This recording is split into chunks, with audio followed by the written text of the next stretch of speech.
You are watching the world 24/7 on the NDTV network. I'm Parmeshwar Bawa. Let's begin with the headlines we're tracking currently. New Canadian Prime Minister Mark Carney has called a snap election for the 28th of April, kickstarting a campaign that many argue will be defined by US President Donald Trump. US negotiators are holding talks in the Saudi capital Riyadh with their Ukrainian counterparts and separately with the Russians today. More than 50,000 Palestinians have been killed in Gaza since Israel's war with Hamas began. The territory's health ministry has confirmed, which is a grim milestone for a war with no end in sight as Israel resumes fighting and warns of even tougher days ahead. A 24-year-old Indian woman and her 56-year-old father were shot dead at a departmental store in Virginia in the US where they had been working. India has imposed anti-dumping duties on 5 products imported from China, including vacuum flasks and aluminium foil, to shield domestic manufacturers from the impact of low-cost imports. 3 major wildfires that broke out in the US and North Carolina County have exploded to burn more than 3,000 acres, combined as South Carolina's governor declares an emergency.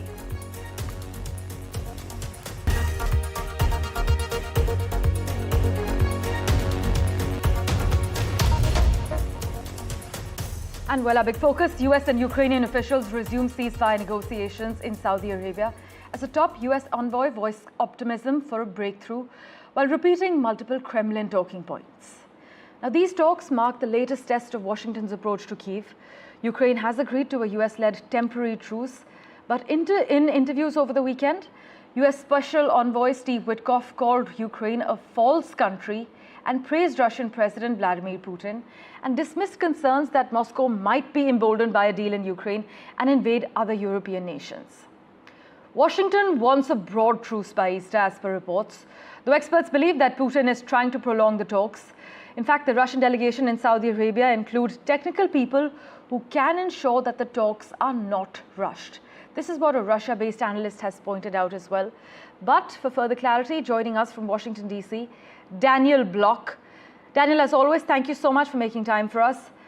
At this point, can a ceasefire agreement truly hold, given the deep mistrust between Russia and Ukraine and the ongoing escalation in military action? Are you optimistic about the outcomes from these talks in Saudi Arabia? I am not. And to understand why, really, you don't even need to necessarily look at the Ukrainian side. You need to look at what the Russians are demanding, which are an end to outside support for Ukraine, limits on the size of the Ukrainian military, a promise that Ukraine won't join NATO. And I believe there's also been talk about giving the Russian Orthodox Church special rights within Ukrainian politics. Right. And you add that all together, and what you get, in effect, is Russia is demanding an end to Ukrainian sovereignty in various ways, meddling in its domestic politics, control over its foreign policy, and a general weakening such that even if they stop fighting right now, Russia would be able to keep rebuilding its military and then invade a weakened Ukraine later on. So this is obviously unacceptable to the Ukrainians, and I think for very understandable reasons. Absolutely. And so I don't expect it to succeed. I expect the fighting will continue. Even if we have a very temporary truce, I think the fighting will resume in the future. Daniel, would you then say that the US is risking being overly optimistic about Moscow's willingness to negotiate, or is there legitimate hope for peace talks to actually succeed for some sort of truce at least? I think that Washington is being overly optimistic. It's the first thing you said to a T. And I'm slightly, I would say, surprised, but I suppose with Trump, many things can go. But the willingness they have to buy into what Moscow is saying really is surprising, in that we've been here before. There have been peace talks between Ukraine and Russia in the past. Before the 2022 invasion began, there were conversations that went on to try and strike ceasefire deals in the eastern part of Ukraine, where Russian proxy forces were fighting. And what we saw then was it was an opportunity for Russia to pause, help its proxies rearm, and then keep fighting. And so I see no reason, given what Russia is demanding now, given what they've done in the past, that that's not their template again. And, you know, I think that they're being, as you said, overly optimistic. Right. And then is the risk of Putin being emboldened by a ceasefire agreement too high? Or are we being overly alarmist to fear Russia's further territorial ambitions? It's a good question. And I don't think anyone really knows the answer for sure. You know, if this works, will Russia attack, say, one of the states in the Baltics? Will he attack Poland? But I think we don't want to find out. We have seen Russia be quite aggressive to other countries in the past, even if it's not lobbing missiles at them. You know, it will interfere in the elections of other states. I think I remember a story about them kidnapping a police officer from Estonia. So this is a person, a president who we know has dreams of resurrecting the Soviet Union. He's basically said as much, or at least dreams of resurrecting the Russian Empire from the 19th century. So I don't think you necessarily want to find out if he'll be emboldened or not and go further. But, you know, I suppose we may find out. Well, Daniel, as always, thanks so much for making time for us and joining us with your views. We will, of course, revert to you for regular updates as these peace talks proceed. But there was an attack on Kyiv ahead of ceasefire negotiations in Saudi Arabia. In fact, 3 people, including a 5-year-old child, were killed and 10 others were injured in Russia's latest drone strike.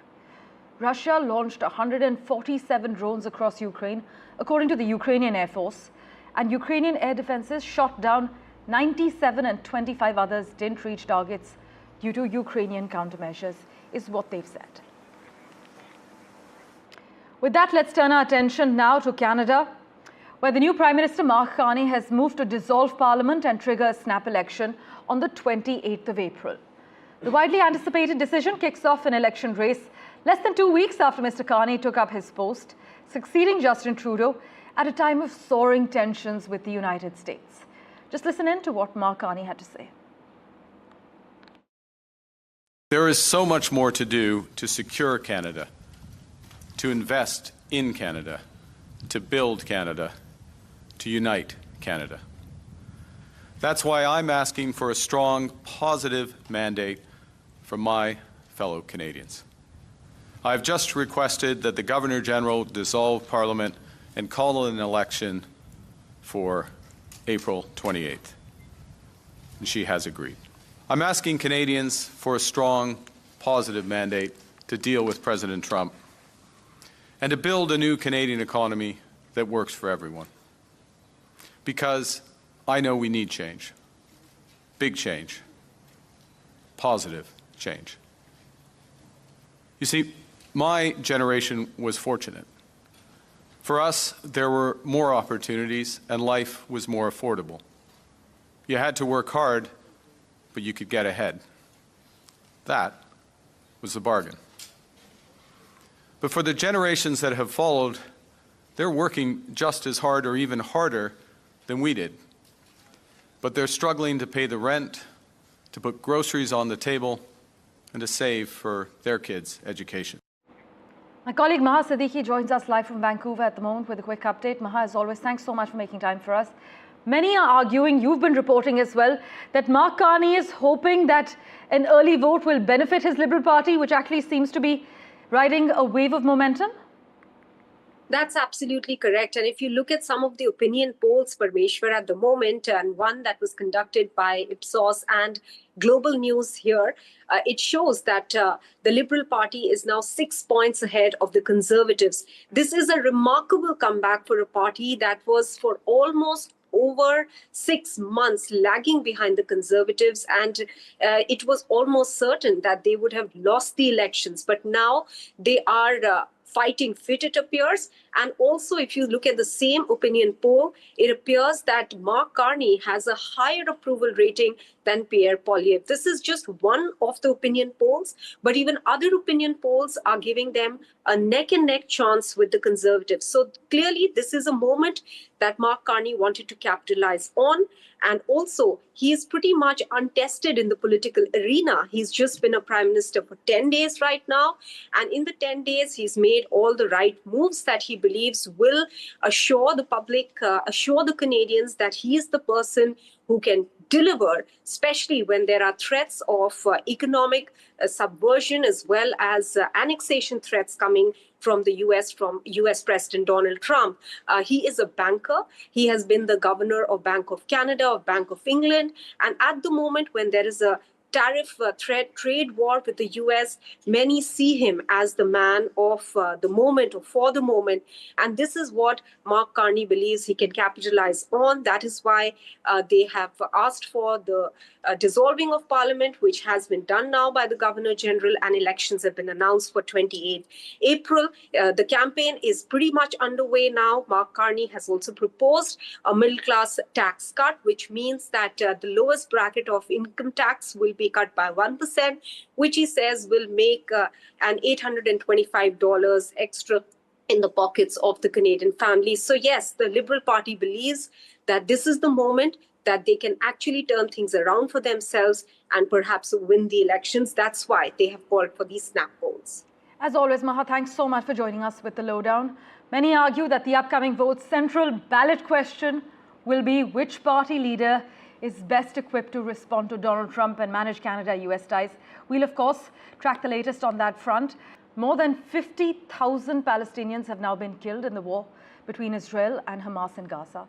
This is what the territory's health ministry has confirmed, as new Israeli airstrikes killed at least 26 Palestinians overnight, including a Hamas political leader and several women and children. The true toll could be much higher, authorities have warned, with many thousands believed to still be under the rubble. My colleague Mohammed Ghazali has been tracking the finer developments for us. He joins us live at the moment. Ghazali, what's the latest? Yeah, as you rightly pointed out, the health ministry in Gaza has said that the death toll has now surpassed 50,000 as the figure, but there are many more people who are still said to be trapped under the rubble there. And many agencies, many health data and other agencies have pointed out it will actually take more than years to clear the entire rubble, and it will take months to clear it.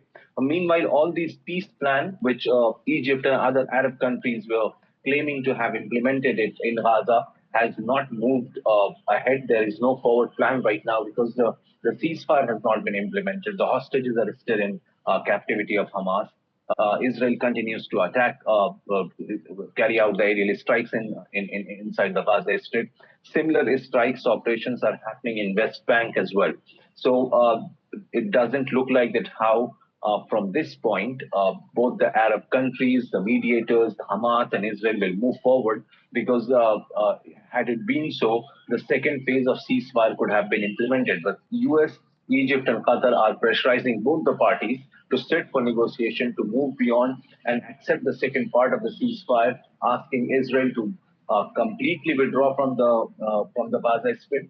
But Israel has declined to refuse to do so. Meanwhile, Hamas claims that until Israel withdraws from the Gaza Strip, hostages will not be released. So we'll have to see that how from here onwards, when it looks like a dead block, that nobody is inching or moving behind on their claims and counterclaims. We'll have to see that how US manages to put both sides on table or other mediators. But meanwhile, a very sad story coming out that the casualties are increasing every day, every hour for the last 5-6 days since Israel has announced that it will not accept the ceasefire, or the ceasefire has collapsed. Attacks have continued every hour in Gaza Strip, bringing out all those pictures of kids and women getting killed, most of them being kids and women who have been killed in these attacks. Ghazali, as always, thank you so much for joining us with that crucial update. Well, to the US now, where a 24-year-old Indian woman and her 56-year-old father were shot dead at a departmental store in Virginia where they had been working.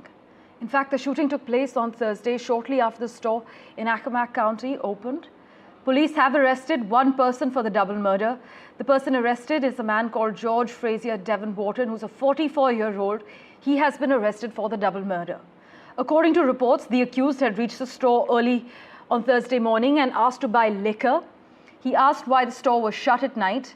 He then happened to open fire at the father-daughter duo, and while Pradeep Patel died on the spot, his daughter Urmi succumbed to her injuries at the hospital. An Indian man and his daughter were killed in a double murder, and the police have arrested one person for this double murder.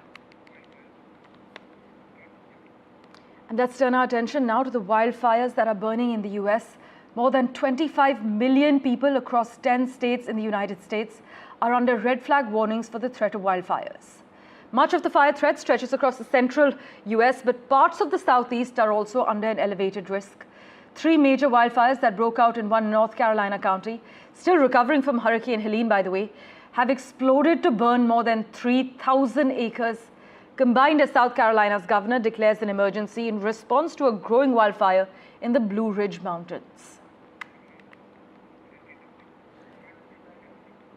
Switching tracks, India has imposed anti-dumping duties on 5 products imported from China. This includes vacuum flasks and foil to shield domestic manufacturers from the impact of low-cost imports. Now, these measures implemented by the Central Board of Indirect Taxes and Customs aim to curb unfair trade practices and ensure a level playing field for Indian industries. What are the affected products? Well, they include soft ferrite cores that are used in electric vehicles, chargers and telecom devices. Also, a key chemical in water treatment has now been a part of the anti-dumping duties. In fact, resin as well, paste resin, which is used in manufacturing plastic-based products, has also been affected. This decision comes after investigations revealed that certain Chinese products were being exported to India at prices below normal market prices, negatively affecting local producers. So, the imposition of these duties is expected to provide relief to Indian manufacturers that have been struggling with cheap imports, undercutting their market prices. Well, news and updates continue in a moment, right after this very short break. Do stay tuned.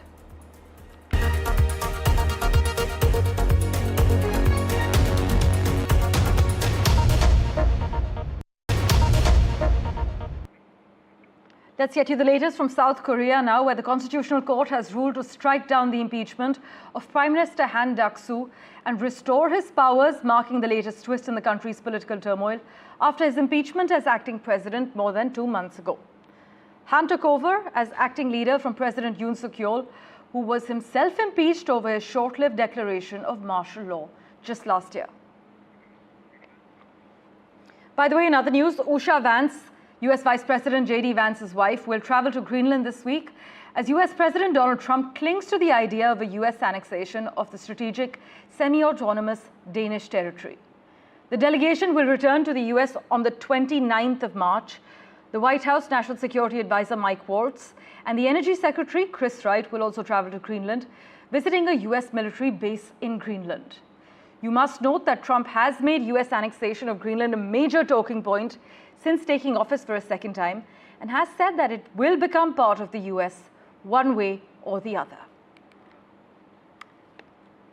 And switching tracks, Pope Francis has appeared at his window of a hospital in Rome and offered a blessing for the first time since being admitted on the 14th of February.